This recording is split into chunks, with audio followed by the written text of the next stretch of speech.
حامدا ومصليا أما بعد فأعوذ بالله من الشيطان الرجيم بسم الله الرحمن الرحيم إنما يخشى الله من عباده العلماء صدق الله العظيم. معزز سامعین باتمکین اور مسند حکمیت پر جلوہ افروز حکم صاحبان اور میرے معزز و مکرم اساتذہ کرام اور عزیز طالب علم بھائیوں، آج کی اس باوقار اور مبارک محفل میں میری تقریر کا عنوان جنگ آزادی میں علماء کرام کا کردار ہے۔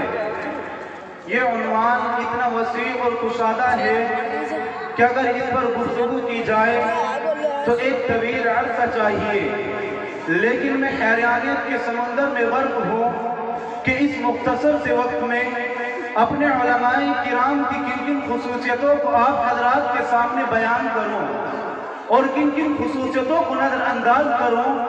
اگر تم سے ہو سکے تو صرف 1857 کی جنگ آزادی کا مطالعہ کر لو۔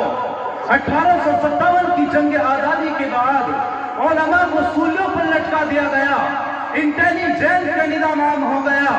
لوگ کہتے تھے کہ شاید ہمیں بچوں کا نام چینج کرنا پڑے گا، شاید ان کا نام رام چندر رکھنا پڑے گا، شاید ان کا نام رام پرساد رکھنا پڑے گا۔ لوگوں نے وفاداریوں کے نعرے ڈال دیے تھے۔ مرزا قادیانی کے خطوط پڑھ لو، اس زمانے کے ظالموں نے کس طرح سے انگریز کے سامنے سر جھکا دیا تھا۔ نماز پڑھنا مشکل تھا، منزل میں جانا مشکل تھا، داڑھی رکھنا مشکل تھا، لیکن پھر تو آدمی بیٹھ گئے۔ انہوں نے ایک انار کی طرح ڈھونڈ لیا جو پڑھ رہا تھا، اس کا نام بھی محمود تھا، جو پڑھا رہا تھا اس کا نام بھی محمود تھا۔ دونوں کا مشن تھا کہ انگریز کی حکومت کو ہندوستان سے ختم کر دیا جائے۔ ارے کس سے ٹکرانے کی بات کر رہے تھے؟ اس سے ٹکرانے کی بات کر رہے تھے جس کی حکومت یوروپ کے اندر پھیلی ہوئی تھی، جس کی حکومت افریقہ میں تھی، جس کی حکومت ایشیا سے لے کر حجاز تک پھیلی ہوئی تھی، جس کی سلطنت میں کبھی سورج غروب نہیں ہوتا تھا۔ اس سے ٹکرانے کے لیے انار کے درخت کے نیچے بیٹھ گئے۔ ربا اب ہوگا کیا؟ پھر وہ انار کا درخت پھیلتا چلا گیا، پھیلتا چلا گیا، پھیلتا چلا گیا۔ انگریز کی حکومت سمٹتی چلی گئی۔ آج انار کا درخت وہاں جا پہنچا کہ اس میں سورج غروب نہیں ہوگا، اور انگریز کی سلطنت وہاں چلی گئی کہ اس میں 6 دن سورج نظر نہیں آتا۔ میرے دوستو، انار کے درخت کے نیچے صرف مدرسہ قائم نہیں ہو رہا تھا، بلکہ ایک تحریک کا آغاز ہو رہا تھا۔ ایک تحریک کی بنیاد رکھی جا رہی تھی جہاں پر عیسائیت، یہودیت، قادیانیت، رضاخانیت، غیر مقلدیت اور ان کے ایجنٹوں کی موت کا پروانہ لکھا جا رہا تھا۔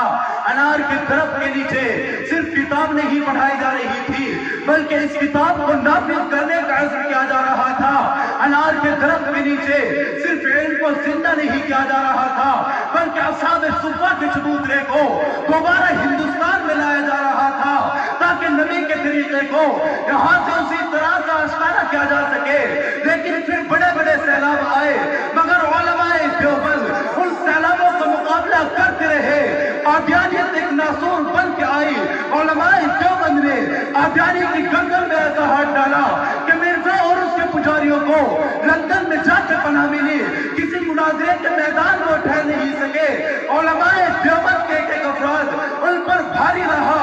منکرین حدیث کا طوفان اٹھا کہ ظالم درندے، یہ موذی جانور جو چند اخبار سے لے کر ایک اخبار میں مقالہ لکھ کر اسلام کا منہ چڑھا رہے ہیں، یہ اپنے ذہنوں میں شبیہ کھانے والے، یہ کافروں کے ٹکڑوں پر پلنے والے، اور تم تو اپنے نبی کی شکل محفوظ نہ کر سکے، اور تم تو اپنے خاندانوں کا نام محفوظ نہ کر سکے، اور بکاؤ، مال بکنا ہے تو بک جاؤ، اسلام پر بات مت کرنا۔ اس لیے کہ علماء دیوبند سچے مسلمان پیدا کرتے رہیں گے، دنیا میں جو بھی فتنہ آئے گا علماء دیوبند اس کے مقابلے میں اپنا فردن کھڑا کریں گے، چاہے وہ کسی بھی فتنے کی شکل میں کیوں نہ ہو۔ اصلو ظالمو، اس دنیا کے اندر تاتاری نہیں رہے، علماء دیوبند اس دنیا کے اندر موجود ہے۔ اس دنیا کے اندر سونین یونین نہیں رہا، علماء دیوبند اس دنیا کے اندر موجود ہے۔ یاد رکھنا، تم اس دنیا کے اندر ہوں گے، علماء دیوبند اس دنیا کے اندر موجود ہوں گے۔ میں نے چند الفاظ پر اپنی تقریر کو ختم کرتا ہوں۔ آخر دعوانا الحمدللہ۔